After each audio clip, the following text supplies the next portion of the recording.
படித்ததில் பிடித்தது.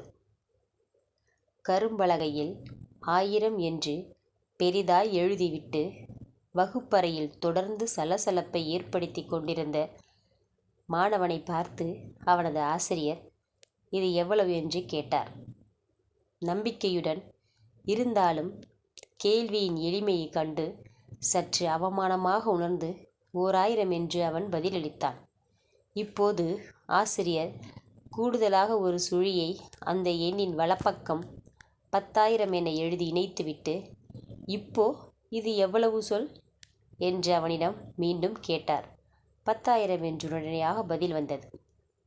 உடன் அந்த ஆசிரியர் இன்னொரு சுழியை அந்த எண்ணின் இடப்பக்கம் 0 10,000 என்று எழுதிவிட்டு, தம்பி இது எவ்வளவாம் என்று கேட்டார். அதே 10,000 என்று அவன் பதில் கூறினான்.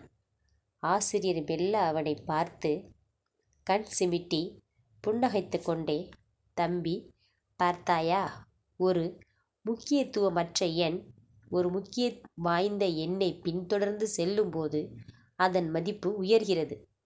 அதே எண் அந்த முக்கியத்துவம் வாய்ந்த எண்ணிற்கு முன்னால் செல்ல முயற்சிக்கும்போது அதற்கு மதிப்பு ஒன்றுமில்லாமல் போகிறது. இதை போன்றுதான் ஆசிரியராகிய எனக்கும் மாணவராகிய உங்களுக்கும் இடையே உள்ள உறவும்.